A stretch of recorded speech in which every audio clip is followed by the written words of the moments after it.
Hey, welcome to What's the Story? My name is Janice Hermson. I'm your host, and I'm here with Ed Knoll. Hey, Jan, how are you? I'm doing okay.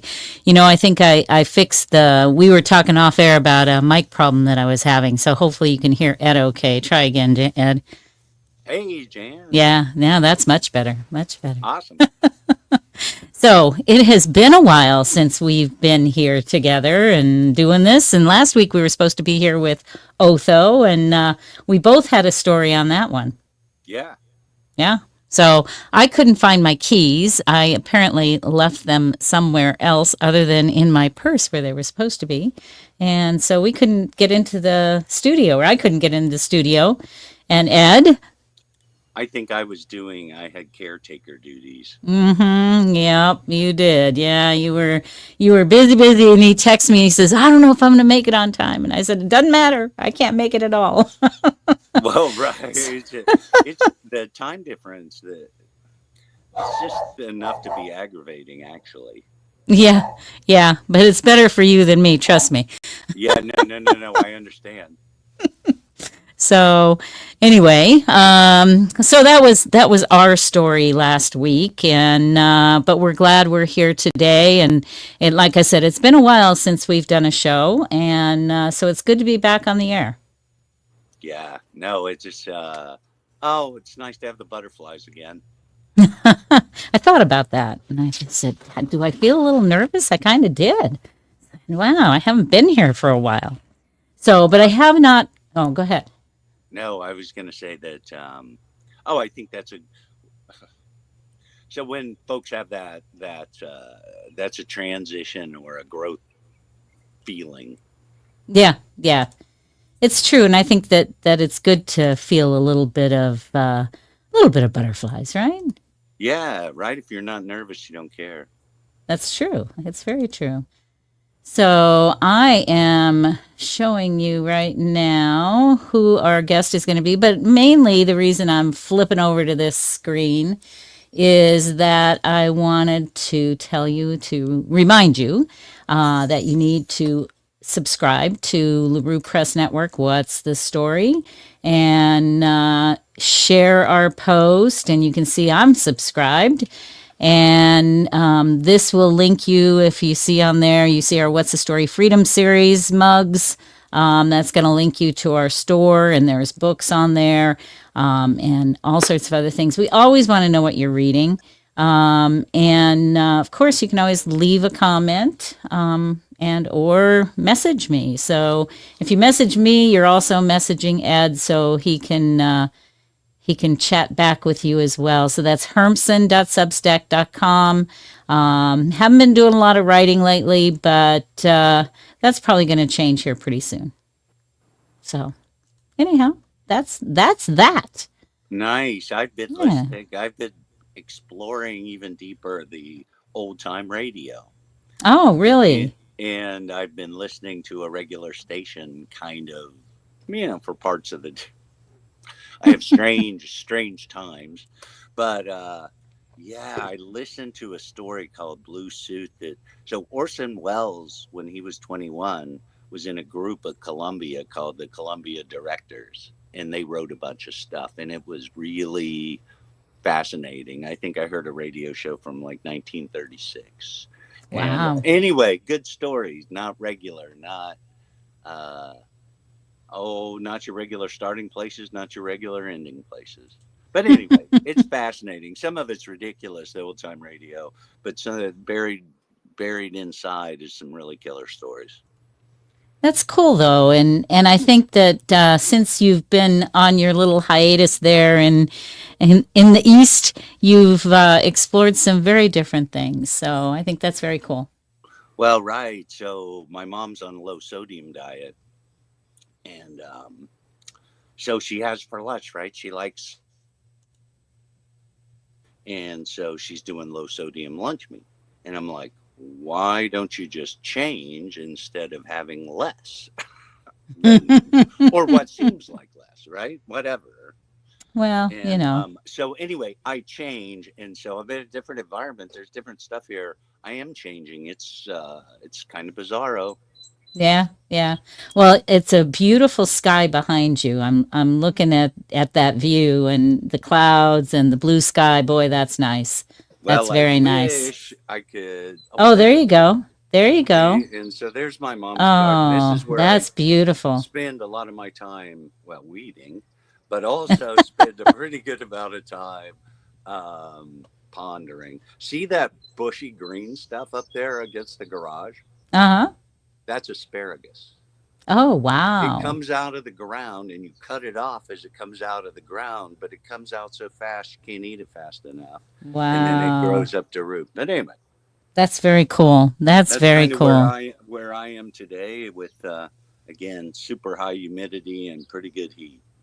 Yeah, well, and you've had some different experiences, and I went to Las Vegas last weekend, Wow. which I have not been traveling in a very long time. I actually drove, which was really pleasant, believe it or not. It's awesome. It's an awesome Yeah, drive. It's yeah, not it really far. was.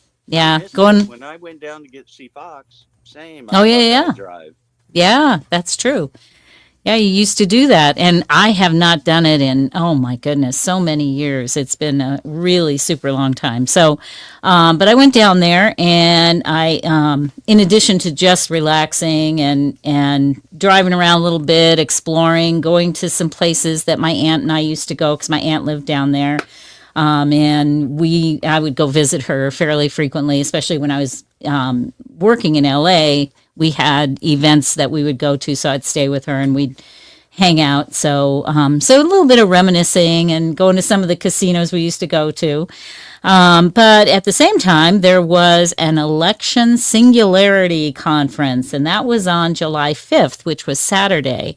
Lots of great speakers were there. Boone Cutler, Brian Kennedy, Mark Fincham from Arizona, and maybe I don't know if you know who Trennis Evans is. He was a J6er, and I know there's a lot of controversy with that, but he shared some of his story, which was very interesting. Kurt Weldon,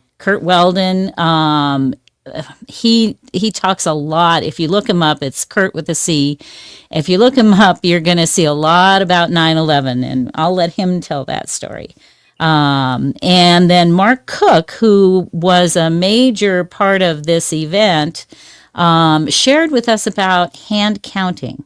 And he has a method of hand counting. He does the Hand Count Roadshow. And he actually had some children children being seventh graders, 12 years old, thereabouts, 12, 13, I guess. I'm guessing about age there. But they did the hand count as well. And so if we can teach the kids how to count, you think we can teach them? So it depends on the state. Oh, it's true. It's true. Well, they did such a good job. There were a group of adults and then and the kids came in ahead of the adults just by a little bit, but they did win the count. So, and everybody was very accurate. Believe it or not, it didn't take that long. And so I think that as time goes on and with the executive order that the president has put out about doing the paper ballots, hand counting might be a thing of the future. I Why not? I mean, it doesn't cost anything, right? They spend unbelievable amounts of money on these voting machines and all that stuff to get it right. When best I know, it's a great place to save money. Volunteers can do it and be done. It's true. And the other part of this that people that have not participated in an election until 2020, I think it was 2022 when I actually first participated, I was a ballot runner.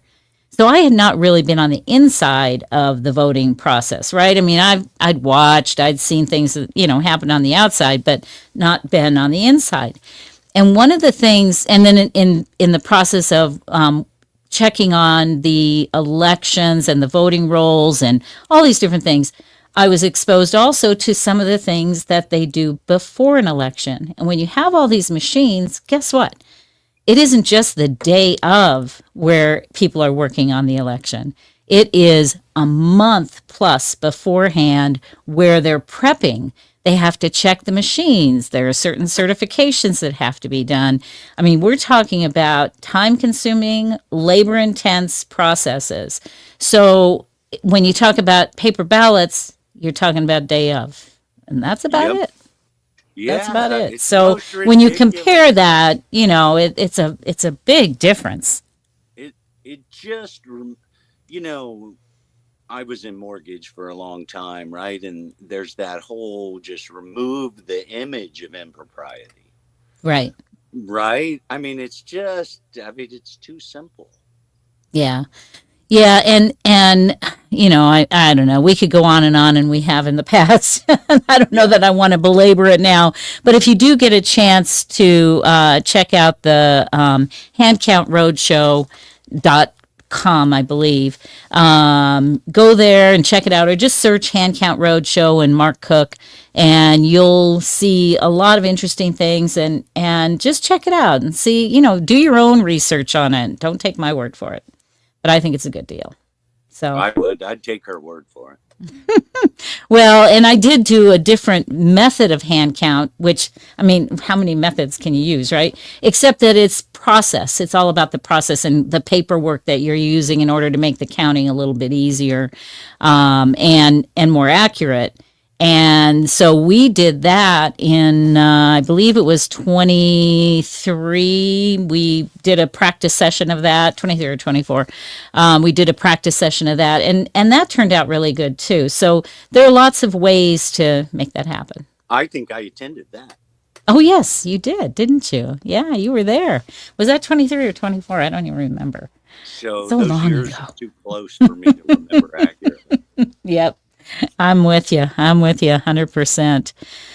So, anyhow, and then of course we could talk about, well, since you brought up mortgage, I was not going to go that direction, but since you do bring up mortgage, let's talk about Jerome Powell and some of the things he's been doing. So, right, I think The it's Fed chair, in so case you're wondering. I think it's so fascinating. So, this is me, Ed Knoll, my opinion. So, I think there was a time where he should have lowered. But now that the bill's passed and there's energy, lowering rates would only add fuel to the fire that's building in my Maybe, mind. in your And mind. so right, I mean, lowering rates, the economy. So the Fed's job is to trim unemployment, and what's the other one?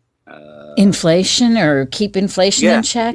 Yeah. inflation in check, right? And so it's doing its jobs. Unemployment's virtually an all-time low. I mean, it's isn't it below 4%? I think. Well, yeah, and some of the comments are that at the same levels in the past, he has lowered rates under different administrations. So that's sort of the take on this at this point. And I know Yeah. what you're saying, So but as a they're mortgage looking at guy, history, right? as a mortgage guy, when I was working, I didn't care. I wanted lower rates because my clients Right, want lower rates, right. right? And That's what we all that's want now. well, everybody always wants lower than what is, right? And I've seen people spend thousands of dollars to get 6.5%, right? And Right. kind of what it is now, except for that aberration where rates dipped really low. These are right. This is what our parents paid ish. I mean, they paid way more, and we paid way more in the past. But I We think when paid you a look at lot in the past.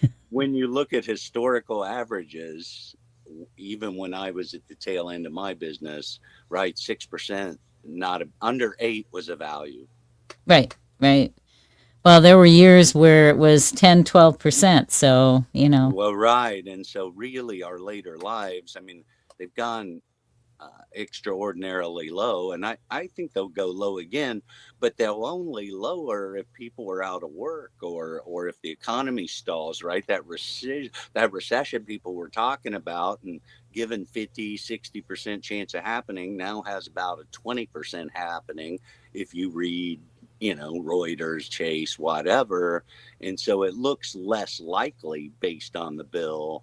And if the economy gets flying, rates needn't be low. But anyway, so as a banker, I think he's probably doing the right thing. As a politician, his career is probably over. Well, and I guess it was the Federal Housing Administration, and I can't remember the guy's name. It's like with an OU in the name, like Pulte, I think.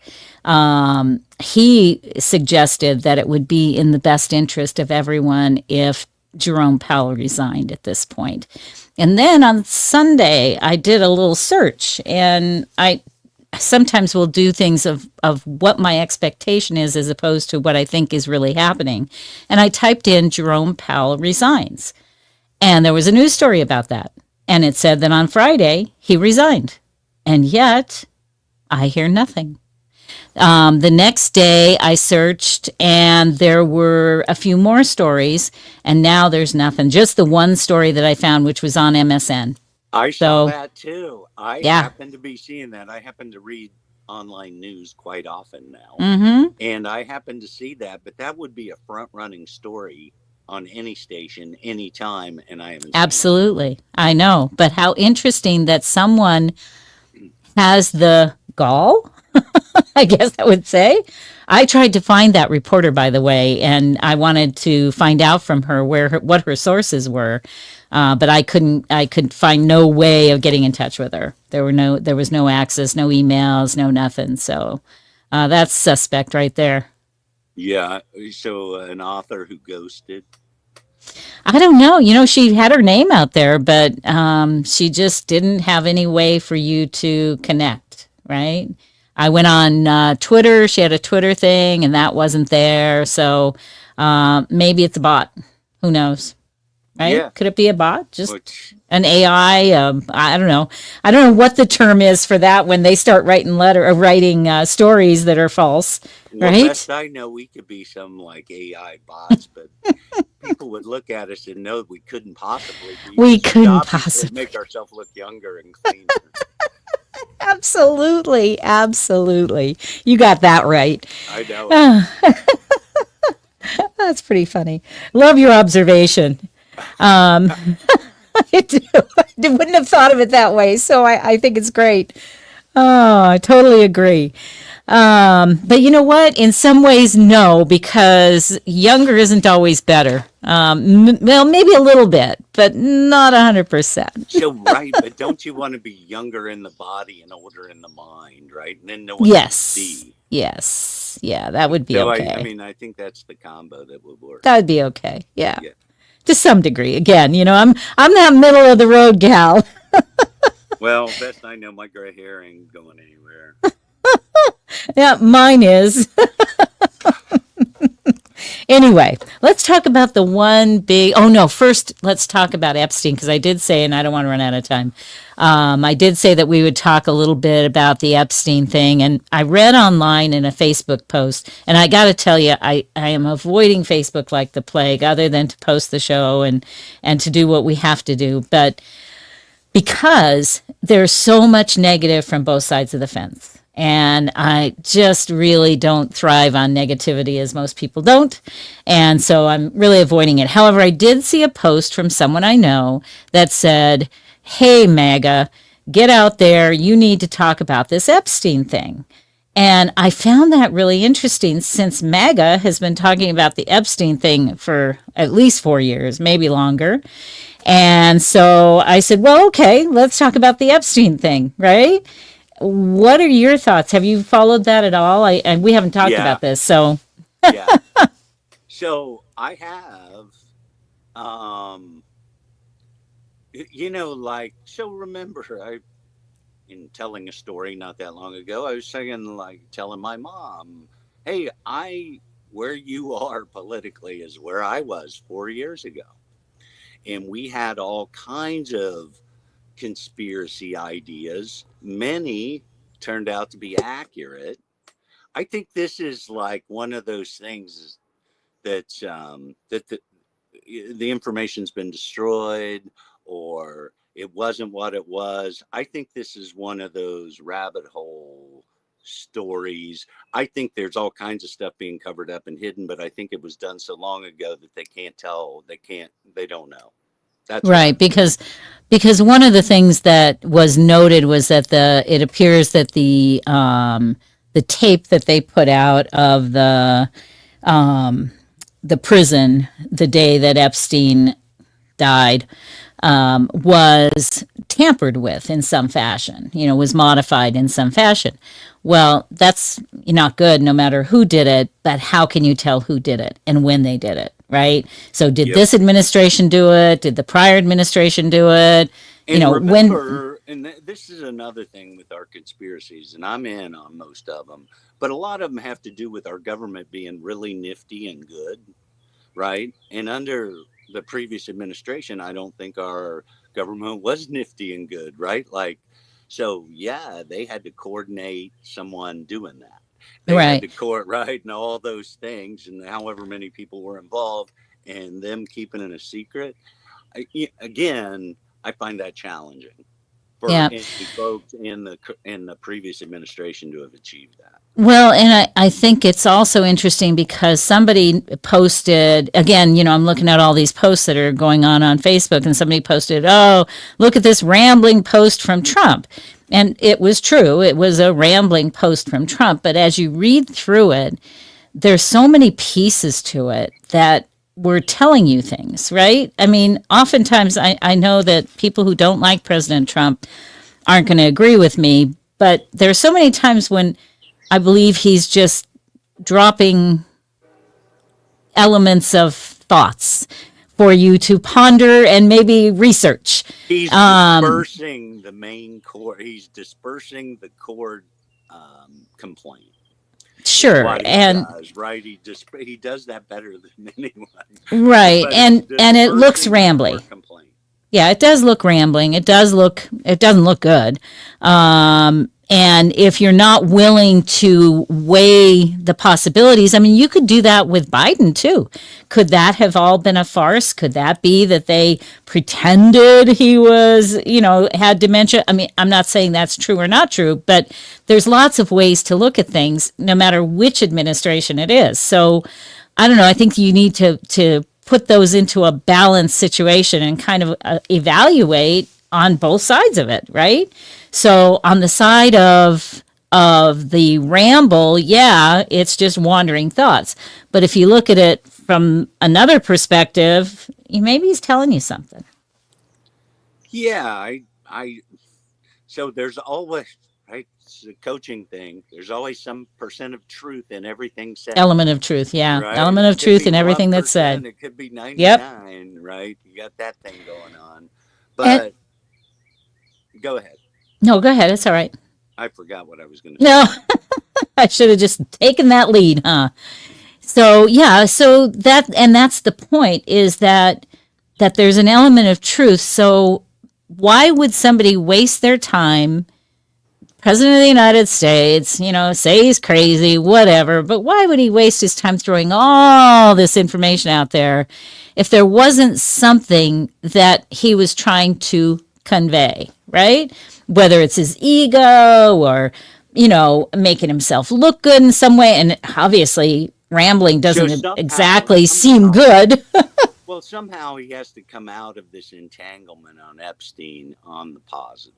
Right. Right. And so that's what he's doing. He's positioning himself to not get pulled down with anything that happens around that. And one of the things I wanted to say, I remembered, was, so Epstein back in his day, prior to me really, but he was the Elon Musk of his time, right? He was, up there among and playing with the richest folks in the world.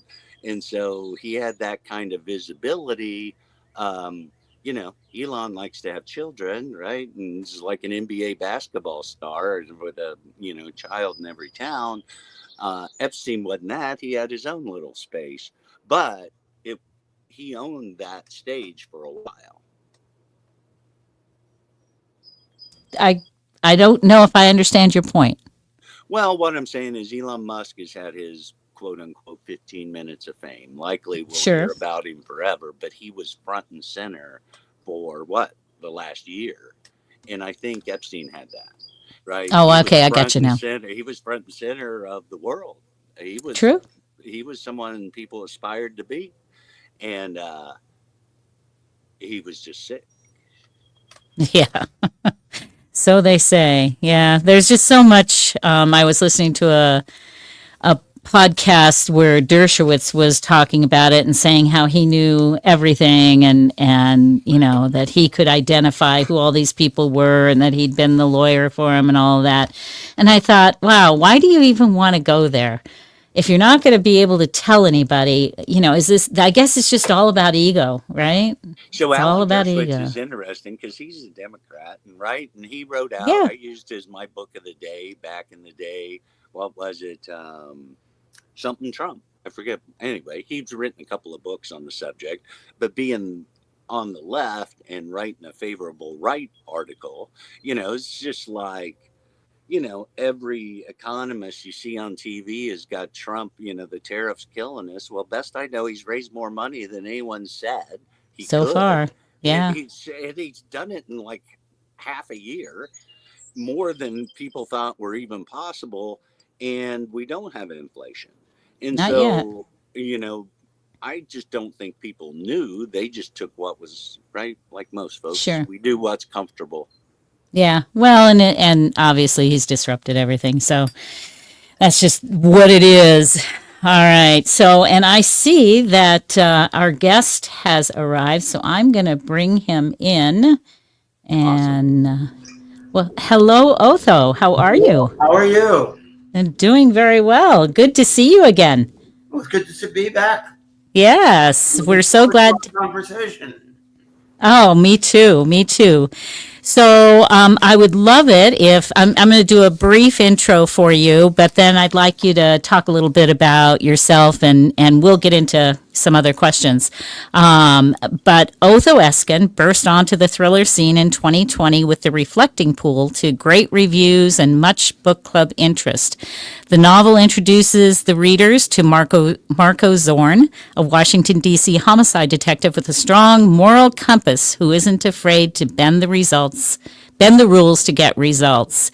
Then, Otho, you did Headshot and Fire Trap, The Reflecting Pool. You've been a busy guy. Yes, I have. Welcome to What's the Be out of Story? trouble. Yeah, oh, does it? I don't know. I don't know if it does. You live in Washington, D.C., am I correct? Well, yes. Actually, I live in Bethesda, Maryland, which is a suburb just outside of Washington. I grew up in Washington. That's my hometown. But when I retired now, so I moved out of the city. But I'm still at heart a Washingtonian. Well, I'm sure that you could advise us on many things that are going on in Washington right now. I doubt it. I wouldn't dream of advising anybody about anything that's going on. It's an interesting world, and if you have never been there, which I've only been there very briefly when I did a little bit of lobbying for a nonprofit organization, very different place to be. Yes, it is. Well, I think it's a great town. Very unusual. Very It is. weird. But but I've lived all over the world, so I know of many other cities. I've lived in Berlin and Paris and visited London many times and many other cities. So I can put Washington in perspective.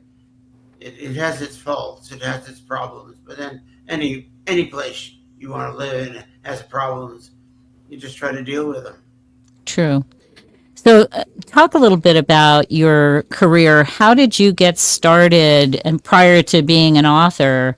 Tell us about that. Well, many eons ago, when I finished college with a degree in philosophy, which of course is not a big moneymaker, I went to law school. I was in the U.S. Army for a while. And at the end of my Army service, I was admitted to the United States Foreign Service. And was then spent the next 25 or so years as a Foreign Service officer serving in Washington and abroad, traveling all over the world, as it turned out.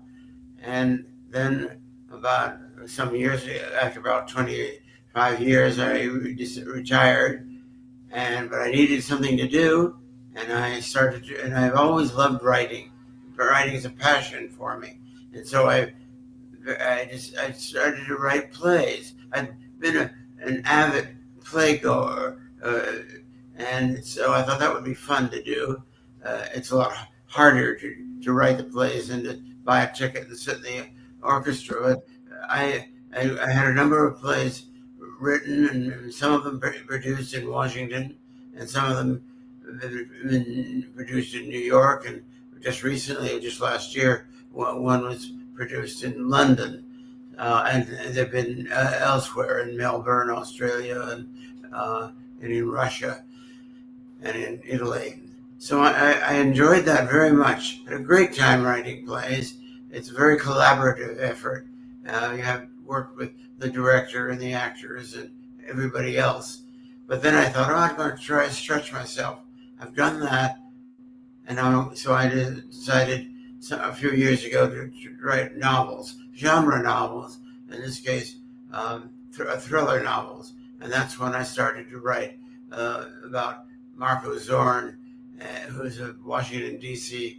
Homicide detective, and who gets involved in a lot of very difficult, dangerous, and I hope interesting cases. That's what I've been doing for the last few years, with Black Sun Rising, my most recent effort. And very interesting story it is. And I'm curious to know kind of the process. You talked a lot about being a playwright and then getting these things produced. And though a lot of our audience are writers that, write books, I'm curious to know about how you went about getting those things produced. Was that just the connections you've had throughout your life, or, that's just not an easy thing to do. No, Just, hey, I'm going to write a play and I'm going to go get it produced and here we go. No, that's not the way things work, not in the real world. But I did have connections with Washington, D.C. small theaters, because I was going as an audience member, and I got to know the directors of several of the artistic directors of several of the theaters. But that wasn't how I got my plays produced. I did. Yes, I've been thinking about it. I got involved in theater contests, playwriting contests, and I got one of my plays got picked as a winner, and I enjoyed that thoroughly. And then from there, I made other connections, and I got to know people who directed and produced plays that were somewhat similar to mine, not the same stories, but same tone. And I contacted those people directly, basically cold calls, and I found some that showed an interest in doing more, and that's how I got the first production in New York through an artistic director, and then of course once I had, but I also did the same thing in Washington. So I'd get to know people, get to know their style, what they liked, and then when I felt I was ready, share my most recent play with them. And sometimes it just took off. So I was just lucky. It's not an easy thing to do, to get a play produced. For every play that's produced, I bet you there must be hundreds sitting in somebody's slush pile waiting to be released on the world. I think you make an important point of how important relationships are, and building those relationships to be able to achieve what you want, as opposed to just sending out a manuscript or whatever to somebody before you even know kind of where they're coming from. I went that route when I first started. I would get the names of a bunch of theaters and who did plays that I thought were in the same kind of themes that I was writing, and I'd send my plays in, and mostly I never heard back. It was a kind of a dead end and very frustrating experience. Personal contacts made all the difference. Yeah, I think that's so important, and something that in our world is kind of forgotten a little bit, especially with social media. Although I think social media can actually help by the fact that you can connect with people, right? Yes, I haven't gone that route, but yes, I'm sure. I'm too old to claim to mastery of social media. When I started writing and started actively being in professional writing, it didn't exist, not in the way it does today. It's all new, and I have a hard time keeping up with the social media, and I don't really try very hard. You get to the point where it's just too difficult. Fortunately, I have a splendid team of people who can do that for me. They're young people. That helps to be young. Yeah, we were just talking about that. How much younger we'd like to be. So talk a little bit about the most current novel, which is Black Sun Rising. Give us some idea. First of all, is it a standalone? Can you read it, or do you need to read the other books first? You can read it as a standalone. I'd surely encourage people to read them all, but you don't have to. You can read them in any order, or you can just read one, and if you like it, that's great.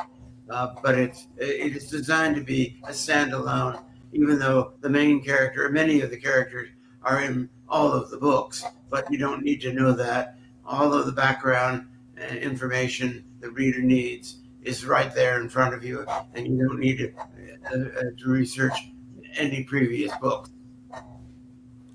So in Black Sun Rising, Marco Zorn, I don't know why I'm having trouble with his name, confronts a neo-Nazi conspiracy with roots in World War II. What drew you to exploring this particular threat, and how do you balance the history of Nazism with contemporary political anxieties that kind of make up the story? Well, it's a very good question. First place, I knew when I was much younger. I read a lot about Hitler and the Hitler regime in Germany, and I felt I knew a lot, and not as an expert scholar, but as an interested reader. And so at one point I decided I wanted to use the theme of a secret weapon that Hitler developed at the end of World War II, which in the novel is called Cyclone C.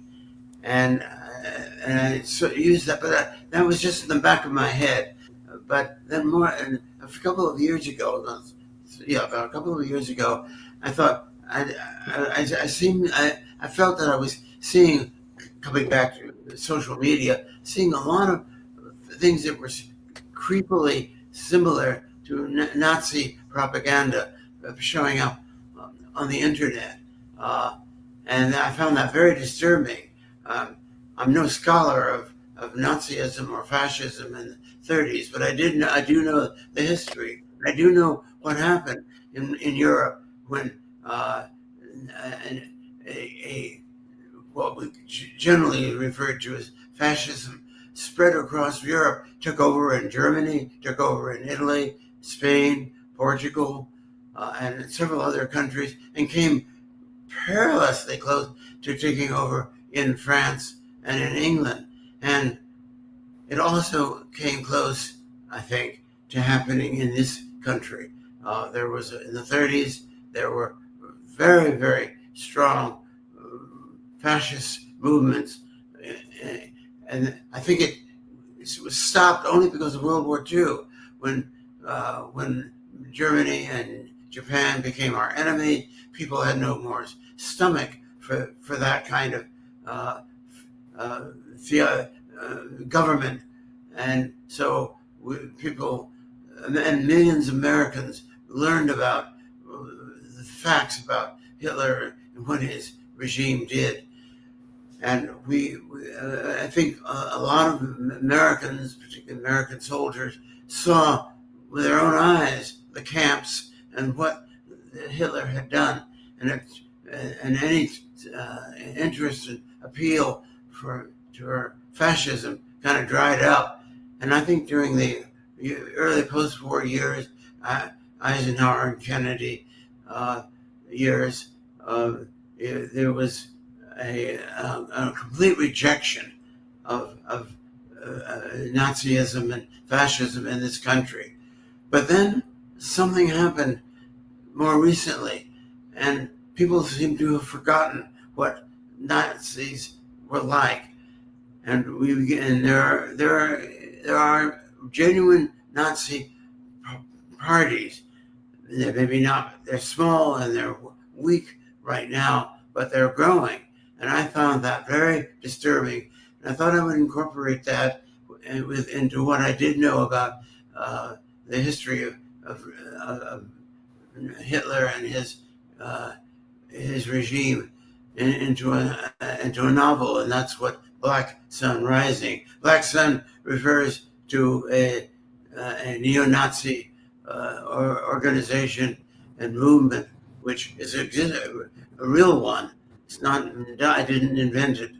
And I thought I'd take that and fictionalize it, and have my main character, Marco Zorn, who's as you say, a Washington D. homicide detective, stumble on this plot and pursues it, and is determined to find out who's behind it, who's financing this group, and who aims to be the new Führer.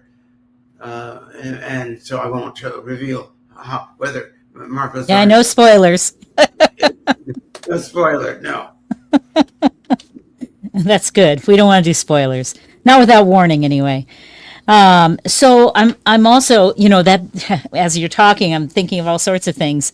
But I want to kind of stick to the book right now. So Marco is described as a detective with strong ethics and a willingness to bend the rules at the same time. In this novel, in Black Sun Rising, he faces a woman called the Bride of the Apocalypse and two ruthless billionaires. So how did you craft these characters to challenge his moral boundaries? And, again, in my mind, I've got all these thousands of questions racing, because structuring all of this, it's a lot of work. And my goodness, it just seems like it's just amazing to me. So go ahead, and if you don't mind answering that, how did you craft the antagonist to challenge Marco's moral boundaries? That's a very good question. I always want, on all of my novels, I know how it begins. I know what the incentive, the opening scene is going to be. And it's going to always be something dramatic. In the case of Black Sun Rising, it's a terrorist attack in downtown Washington, D.C. And I know how it ends. I know where it ends, and I know who's going to be involved. In between, I'm kind of faking, just seeing how it evolves. I know that Marco Zorn has to face real serious threats to his life. He has to explore and investigate, and he has to meet a number of different characters, some of whom are very good, and many of whom are not good at all. You mentioned the Bride of the Apocalypse. is a woman who appears throughout the book. Oh, you don't know who she is until well into the story. And he is one of the elements in the book that causes major conflict for Marco Zorn. Marco Zorn, as you say, has strong moral values, but he is a loner. He works on his own. He's not a team player, and he's always working on in a very unique and somewhat undisciplined way. His partner is murdered by this Nazi conspiracy, and he's driven to uncover the secret, and he has to infiltrate the Nazi movement by going to a training camp in Virginia, which is where the climax, or almost the climax, takes place. So much of that the story in between the opening and the closing, I sort of make up as I go along. I get characters that I become interested in. I create characters that I think, no, I don't need to know anything more about them. So it's kind of by the seat of my pants writing style. I put Marco Zorn in very difficult positions and try to figure out how to get him out. Sometimes I can't, and then I go back and have to rewrite a scene or two to solve the problem I've created for myself. But I know what the arc of this story is going to be, but I don't know what much of the detail until I write it down. As to the character of the bride of the accomplice, I tend to like strong women. There are women characters throughout the book, some of whom are very, very positive, very good, and some of which are very dangerous indeed. But I find strong women characters very appealing, and many of the characters in the book are women, usually women who hold great power. Wow. It's very interesting. And again, so part has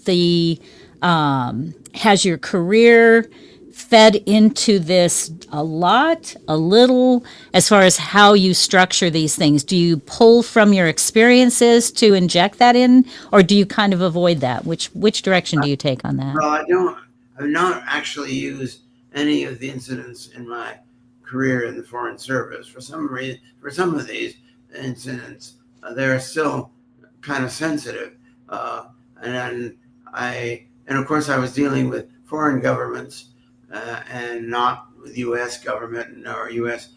agencies. So in one sense, I didn't use my experience in the Foreign Service, but I did work in Washington and have lived in Washington most of my life. So I know the city, and the city, from my point of view, is one of the characters in my Marco Zorn novels. You see all aspects of it, from the highest, most prestigious, powerful perspective down to the inner city drug dealers. And I try to incorporate all of that. And that's something I do know, and I drew on my own experience in all of those. The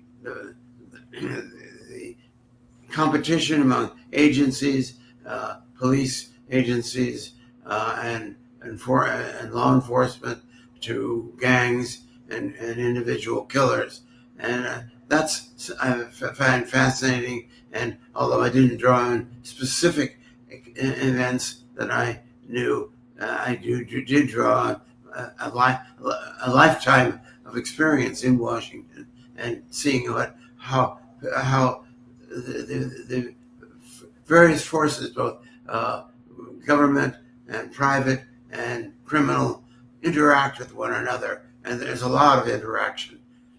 And this creates enormous conflicts for Marco Zorn, because he's kind of on the border. he does things which are not immoral or unethical, well, marginally unethical, but which puts him at are technically illegal, and he has works with a lot of very dubious people who are some of whom are high-level U.S. government officials, and some of whom are high-level criminal actors, and then he has to do a very delicate balance. And in the book, Black Sun Rising, Marco gets into very specific conflicts.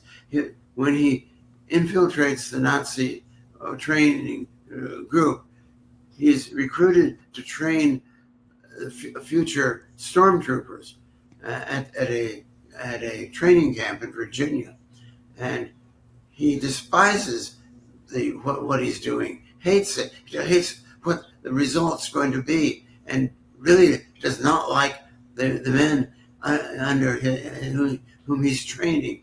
On the other hand, he feels a responsibility for him. At a critical point in the novel, when he and his men are under fire, he cannot abandon him. He could escape himself, but he feels a responsibility to his own men, which creates enormous internal conflict because he doesn't like them. He doesn't like what they're doing and what they're planning to do.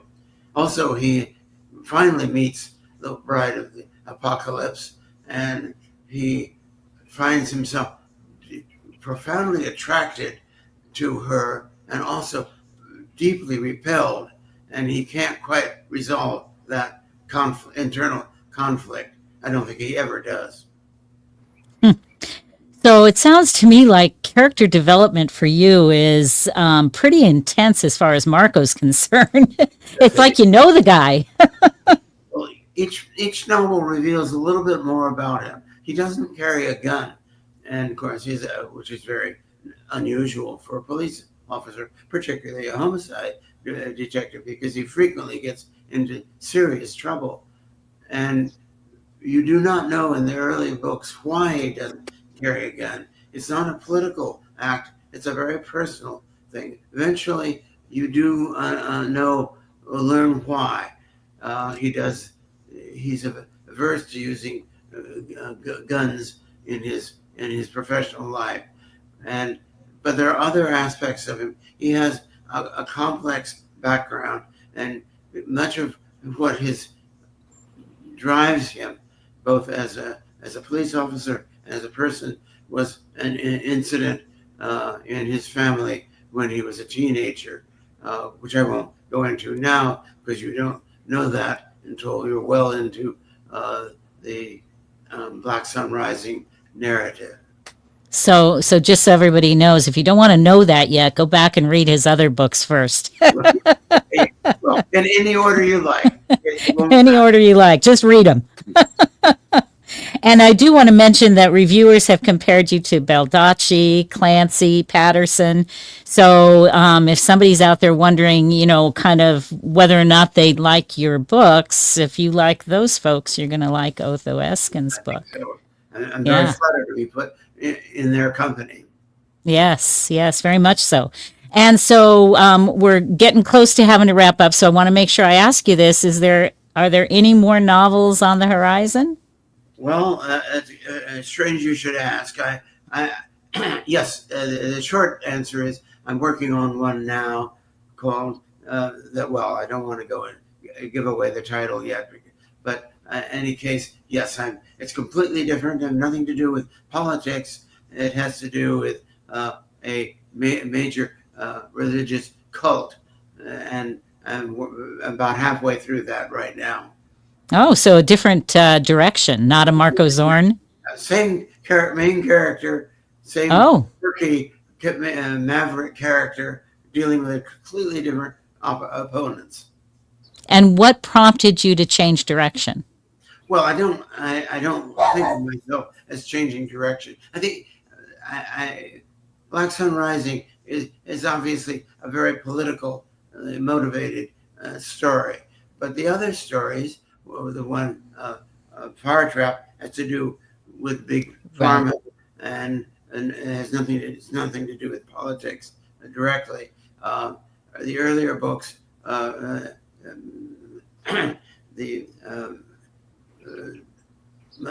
novel that I call the Reflecting Pool has to do with white nationalists and racial national militias, and the second book has to do with a plot by Vladimir Putin, who sends an assassin to Washington to kill one of his opponents, and Marco Zorn finds himself having to protect this woman from Putin's killers. So each one is quite different. So I think I try to create new challenges for myself in each new book. Well, you've done an amazing job, and we really appreciate you coming on. Sorry we had to delay you a week, but we're glad that you made it this week. My pleasure. I enjoy speaking with you. Okay, and when do you expect your next novel to be released? Do you have an anticipated date? I have to work out with the publisher. I don't. Okay. We just thought we'd ask. Okay. All right. Thank you, Otho. Thank you for being with us. Thank you. My All pleasure. right. Okay, we'll see you next time. I am absolutely. Oh, that was great. Fascinating. Yeah. I'm hoping that Black Sun Rising will go on to Audible soon. It's not on there yet. I read, I believe it wasn't Reflecting Pool. I read that one, in the book. I didn't actually listen to that one, but I can't remember which one I listened to. But you know how much I love Audible, so, what can I say? Audible, Chirp, all the different services out there that offer audiobooks. Yeah, no, but his villains were, to me, kind of the same, right? I mean, Yep. It's interesting grouping cults with fringe, right? I don't know, militia, I guess. I don't know. Yeah, it sounds interesting though. I'm amazed. I don't know how old Otho is, but he's an inspiration for me. I think that anybody who can continue to develop the stories the way that he is, I just think that we should all pay attention to that. It was interesting. I was going to ask. I thought you might have a question. I was going to ask you if you wanted to. You guys were. It was all good. Better to listen to him than me ask questions. But no, the subject matter of his playwriting.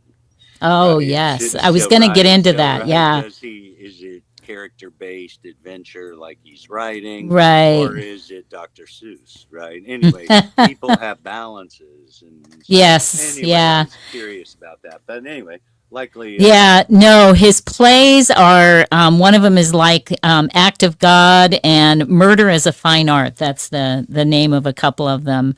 And they're dark themes and complex characters. So he seems to really enjoy that, direction, I right? was going to ask also about his settings, right? Because I think any writer has a story, right? Mhm. Even J.K. Rowling, right? Rowling, They have a yeah. story. And then what setting do you put it in? Right. Right. And or what year, right? Right. Is it current? Hey, you can say hello. Oh, hey, Rusto, look at you. Hey, buddy. He came to say hello. I was thinking about him just the other day. This is our little book hound. We're getting ready to launch Yeah. him. Yeah. Well, he looks kind of like the logo. Yeah. Well, we're going to have a new logo for our book hound. Oh, well, I So, miss his fur. anyway, I know. Anyway, yeah, but his plays, okay, that's enough, bud. That's enough. It's like a child, right? Well, I'm right. busy, so he's got to annoy me. I think that his plays sound like they're pretty much the same as his books are. So pretty dark. But again, the man has a lot of enthusiasm for writing and for continuing on, and I just think that's very admirable. And it's good too. His writing is good. It's not like it's just a hobby. He's obviously good at what he does. Well, it sounds. I was also going to talk or ask about his settings. Until he explained where he's lived and stuff. Right. So best I know, he's like. So folks that have rough childhoods, right, go into their minds and create books, and there's authors that come out of it. But I guess if you live in a place where there's conspiracy galore around every corner, you could create that world, and it seems he has. And so, it's true. So living in Washington, D.C. might be like a part of his, DNA. Core. Yeah, DNA. All right, folks. Well, we are running out of time here, but we are glad that you joined us, Ed. It's always good to see you. We gotta do this more often. I'm in. All right, we'll do it again. We don't know exactly when, but we'll do it again. All right, let me know. All right. I will. I will. Pat Rusto. I will give him a little pat for you.